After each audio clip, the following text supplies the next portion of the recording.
Halo semua, selamat datang di Keluh Kesah Reddit, di mana kami akan berbagi cerita menarik dari seluruh belahan dunia. Kali ini kami akan membagikan cerita dengan tema Entitled People, yaitu mengisahkan pertemuan dengan orang belagu dan sejenisnya. Berikut ceritanya. Cerita pertama, Karen belagu berbohong kepada staf untuk mendapatkan minuman gratis. Hai kalian semua, aku bekerja di kedai kopi di Midwest, dan kami biasanya memiliki beberapa pelanggan yang menarik. Tetapi ini adalah sesuatu yang istimewa. Sedikit latar belakang tentang toko kami. Kami menjual growlers, yaitu biji kopi minuman dingin, dan canteen, yaitu biji kopi panas. Di sini pemerannya, Sander sebagai manajer, aku, Carly sebagai rekan kerjaku, Karen, si bangsa tentunya. Mari kita masuk ke dalamnya. Hari ini adalah hari yang relatif lambat, karena cuaca yang buruk sehingga cukup dingin. Sebagian besar dari kita barista sedang berbicara atau melakukan persiapan. Kami melihat not pada register yang mengatakan 2 growler jam 11 siang, dan kami melihat jam sekitar 10 lewat 55 menit. Jadi kami membuat growler dan mempersiapkan untuk pelanggan ketika mereka tiba. Nah, beberapa saat kemudian, Karen tiba. Aku sudah memesan kemarin. Dia memberitahu rekan kerja di daftar, dan kemudian berjalan ke sisi lain bar. Kami mengambil growler dan memberikan padanya. Kami kembali melakukan apa yang kami lakukan sebelumnya ketika dia menoleh ke Carly. Karen, maaf. Carly, ya bu, ada yang bisa aku bantu? Karen, di mana kantinku? Carly, maaf bu, apa? Karen, aku memesan 2 kantin dengan growler. Mereka seharusnya sudah siap ketika aku tiba di sini. Carly, maaf, sepertinya Anda tidak menelpon kemarin. Karen, jadi aku tidak mendapatkan kopiku? Carly, jika Anda bisa, silakan pergi ke depan. Mereka akan menelpon Anda dan mengambilnya secepatnya kami bisa. Karen, ini konyol. Aku sudah membayar kopi sialan kemarin, dan aku menginginkannya sekarang. Pada titik ini, dia menatapku juga berteriak padaku. Aku, maaf bu, biarkan aku memanggil manajerku. Aku berlari ke belakang untuk menemukan Sander. Dia mengikutiku keluar untuk menilai situasi. Dia mulai berteriak padanya. Karen, aku memesan kantin kemarin, dan mereka tidak mau memberikannya padaku sama sekali. Sander meminta maaf dan menyuruh kami membuat kantin secepat mungkin. Sander, aku sangat menyesal tentang ini. Baiklah, siapkan kantin sebentar lagi. Kami membuat kantin dan menyerahkannya. Dia mengeluh tentang penantian dan betapa buruknya kita semua. Kami semua menertawakannya dan berbicara tentang bagaimana dia menjadi sangat dramatis. Sander memutuskan untuk memeriksa log dan melihat dia sebenarnya tidak membayar kantin atau memesannya. Cerita kedua, rekan kerja anti vaksin membuat tempat penitipan anak ditutup.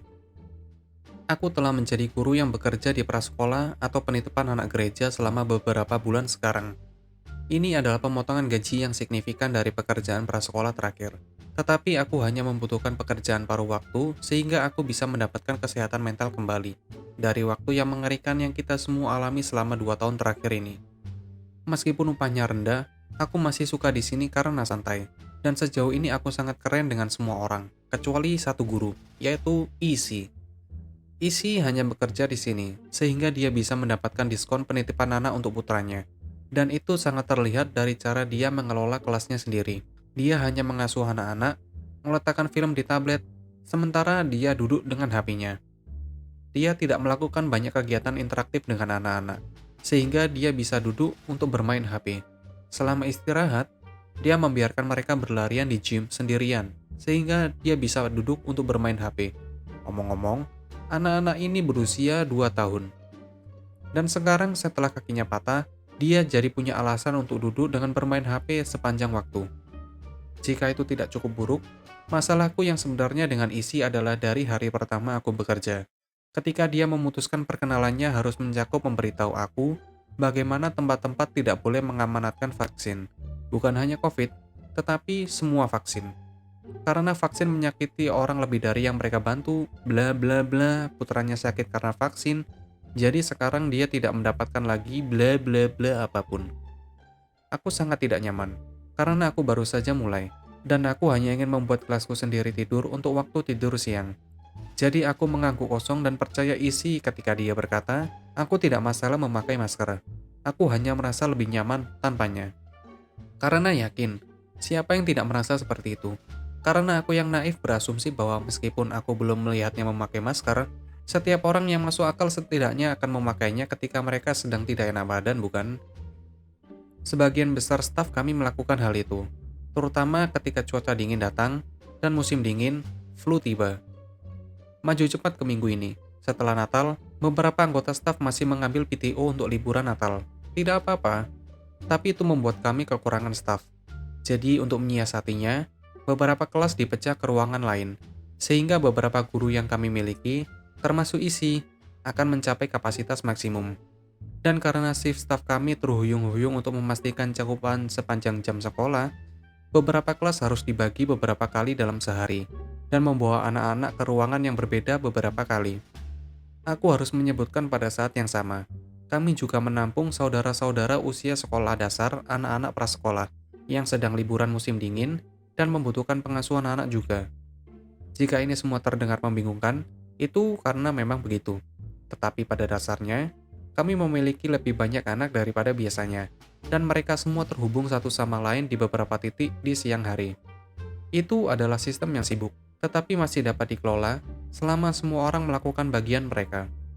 Sistem yang sibuk dan membingungkan relevan, karena pada hari keempat kami melakukan jadwal ini, isi membatalkan pekerjaan, mengklaim dia mengalami kesulitan bernafas, dan dia akan mendapatkan perawatan darurat.